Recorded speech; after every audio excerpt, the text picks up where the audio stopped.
사도 신경으로 신앙 고백 드림으로 새벽 예배 시작합니다.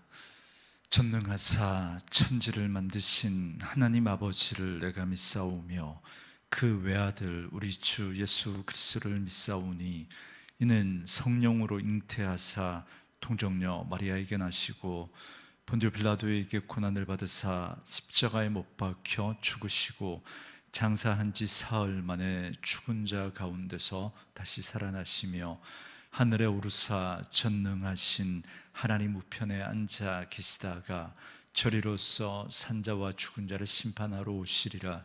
성령을 믿사오며 거룩한 공회와 성도가 서로 교통하는 것과 죄를 사하여 주시는 것과 몸이 다시 사는 것과 영원히 사는 것을 믿사옵나이다. 아멘. 이 아침에 우리에게 주시는 하나님의 말씀은 시편 139편 13절에서 마지막 24절 말씀까지, 시편 139편 13절로 마지막 24절 말씀까지 말씀 찾으셨으면 한 목소리로 같이 읽습니다. 주께서 내 내장을 지으시며 나의 모태에서 나를 만드셨나이다. 내가 주께 감사하옴은 나를 지으심이 심히 기묘하심이라. 주께서 하시는 일이 기이함을 내 영혼이 잘 아나이다. 내가 은밀한 데서 지음을 받고 땅의 깊은 곳에서 기이하게 지음을 받은 때에 나의 형제가 주의 앞에 숨겨지지 못하였나이다. 내 형질이 이루어지기 전에 주의 눈이 보셨으며 나를 위하여 정한 날이 하루도 되기 전에 주의 책에 다 기록이 되었나이다. 하나님이여 주여, 생각이 내게 어찌 그리 보배로우신지요, 그 수가 어찌 그리 많은지요. 내가 세려고 할지라도 그 수가 모래보다 많도소이다. 내가 깰 때에도 여전히 주와 함께 있나이다. 하나님이여 주께서 반드시 악인을 죽이시리이다. 피 흘리기를 즐기는 자들아 나를 떠날지어다. 그들이 주를 대하여 악하게 말하며 주의 원수들이 주의 이름으로 헛되이 맹세하나이다. 여호와여, 내가 주를 미워하는 자들을 미워하지 아니하오며 주를 치러 일어나는 자들을 미워하지 아니하나이까. 내가 그들을 심히 미워하니 그들은 나의 원수들이니이다. 하나님이여 나를 살피사 내 마음을 아시며 나를 시험하사 내 뜻을 아옵소서. 내게 무슨 악한 행위가 있나 보시고 나를 영원한 길로 인도하소서. 아멘. 오늘은 함께 읽으신 시편 139편 13절에서 마지막 24절 말씀을 중심으로 나를 아시는 하나님이라는 제목의 말씀으로 잠시 은혜를 나누겠습니다. 어제 말씀인 시편 139편 1절부터 12절은 하나님의 전지하심과 편지하심에 대한 다윗의 고백이었습니다. 계속해서 오늘 본문은 우리 인생을 향한 하나님의 섭리에 대한 고백이 담겨져 있습니다. 먼저 13절과 14절을 보시면 주께서 내 내장을 지으시며 나의 모태에서 나를 만드셨나이다. 내가 주께 감사하옴은 나를 지으심이 기묘하심이라. 주께서 하시는 일이 기이함을 내 영혼이 잘 아나이다. 이렇게 고백합니다. 많은 사람들은 부모님이 자신을 낳았기 때문에 부모님이 자신을 만드셨다 이렇게 이해합니다. 그러나 무엇인가를 만드는 사람은 설계와 재료와 방법을 다 알아야 합니다. 그러나 인간 창조에 대해서는 어떤 부모도 생명 탄생의 신비를 모릅니다. 어떤 자녀가 태어날지도 부모는 모릅니다. 선택할 수도 없습니다. 여러분, 이건 부모가 자녀의 창조자가 아니다라는 사실을 잘 보여주는 겁니다. 우리가 부모를 통해서 이 땅에 태어나긴 했지만 근본적으로 우리를 지으신 분은 하나님이십니다. 그래서 다윗은 자신을 지으신 하나님의 신묘하심을 찬양하고 있습니다. 계속해서 15절과 16절을 보시면 다윗은 자신이 어머니 뱃속에서 만들어질 때 이미 하나님이 보셨음을 말씀하고 있습니다. 또한 자신이 태어나기도 전에 자신의 수완을 이미 하나님이 정하셨다라는 사실도 고백합니다. 다윗은 앞에서 하나님의 전지하심과 하나님이 어디에나 계신 그 편재하심에 대해서 고백했습니다. 그런데 여기서는 하나님은 시간을 초월해서 과거와 현재, 미래를 다 알고 계시는 분이시다라는 사실을 고백하고 있습니다. 영원하신 하나님은 시간의 구속을 받지 않습니다. 여러분, 시간도 하나님이 창조하신 것이기 때문에 그렇습니다. 지금 우리가 이해하는 하루 24시간, 1년 365일이라고 하는 이 시간이 여러분 언제 만들어졌습니까?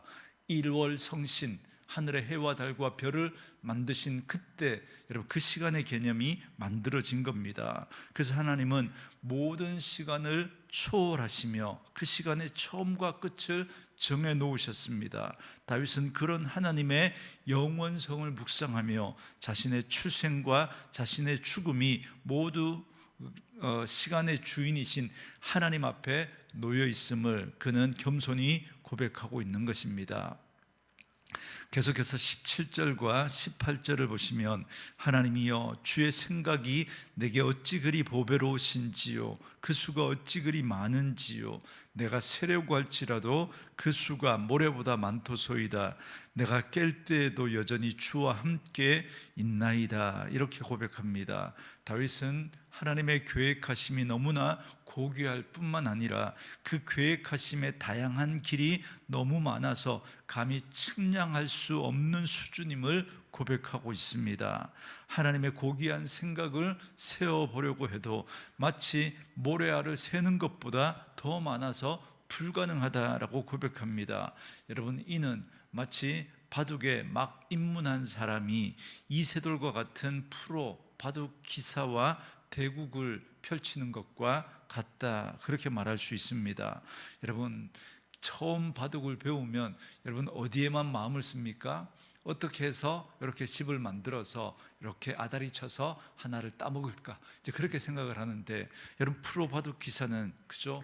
우리가 이해할 수 없는 몇 수 앞을 내다보면서 두기 때문에 왜 거기에 두나 도무지 이해할 수가 없습니다. 오늘 우리의 인생도 마찬가지입니다. 우리는 도무지 하나님의 묘수를 다 이해할 수가 없습니다. 나중에 되어서야 비로소 하나님이 이렇게 내 인생을 인도하셨구나 비로소 알게 되는 거죠. 요셉이 바로 그렇지 않습니까? 그는 어린 나이에 형들에 의해서 애굽의 노예로 팔려갑니다. 그는 하나님의 섭리를 도무지 그 순간에는 알 수 없었습니다. 그렇게 노예로 팔려갔다가 그렇게 억울하게 감옥에 갇히게 됩니다. 그러나 하나님이 주신 꿈을 그는 기억하고 있었기 때문에 그 모든 상황에서도 요셉은 절망하지 않습니다. 마치 그 상황에 처하면 모든 것이 리셋이 된 것처럼 다시 그는 하나님 앞에서 신실하게 거기에서 하나님의 백성의 삶을 살아냅니다. 그랬더니 훗날 그가 애굽의 총리가 되고 그리고 그의 아버지와 그의 형들이 자기 앞에 무릎을 꿇는 그 상황들을 통해서 비로소 하나님이 왜 나를 이 애굽에 보내셨는지를 깨닫게 됩니다. 그러므로 우리는 요셉과 같이 우리의 인생도 그렇게 하나님이 붙드시고 계시고 하나님이 섭리하고 계신다라는 사실을 기억하며 오늘 우리의 삶의 순간순간에 정말 내가 원치 않는 그러한 일들이 이루어질지라도 그 속에 하나님이 함께 하시고 하나님이 섭리하고 계신다라는 사실을 기억하고 어떤 상황 가운데서도 절망하지 않을 수 있는, 그래서 다시 하나님의 백성으로 주어진 삶에서 하나님의 백성의 삶을 바르게 살아낼 수 있는 저와 여러분 될 수 있기를 주의 이름으로 축원합니다. 그래서 다윗은 19절과 20절 말씀을 통해서 하나님이 반드시 악인을 심판하실 것을 고백합니다. 여러분, 우리 인생에서 가장 이해하기 힘든 일은 악인이 형통하고 또 의인이 고통을 받는 일입니다. 정말 분명히 하나님을 대적하는 자들인데, 악인인데 그들이 형통하고 그들이 득세합니다. 그러나 다윗은 반드시 악인에게는 하나님의 심판이 있을 것임을 그는 믿었습니다. 그래서 다윗은 결코 악인의 형통을 부러워하지 않습니다. 그들이 잘 되는 일에 결코 낙심하지 않습니다. 그러면서 다윗은 악인들을 바라보며 분노합니다. 여러분 21절과 22절에 여호와여 내가 주를 미워하는 자들을 미워하지 아니하오며 주를 치러 일어나는 자들을 미워하지 아니하나이까. 내가 그들을 심히 미워하니 그들은 나의 원수들이니이다. 이렇게 고백합니다.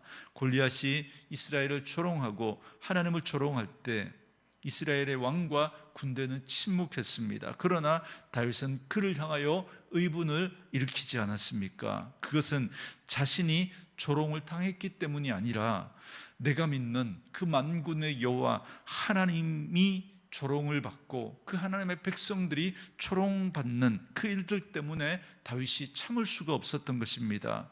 이는 마치 누군가 우리 부모님에 대해서 나쁘게 말하는 것을 듣게 될 때 그때 자식은 가만히 있을 수가 없는 거죠. 그때 우리가 느끼는 그 분노와 같은 것입니다.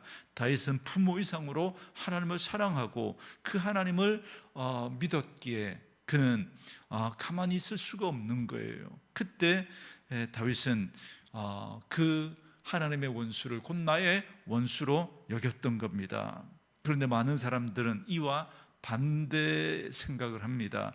나의 원수에게 하나님이 원수같이 대해주기를 우린 그렇게 기도합니다. 그러나 우리의 진짜 원수는 나를 대적하는 자가 아니라 하나님을 대적하는 자입니다. 왜냐하면 우리의 판단은 틀릴 수 있기 때문입니다.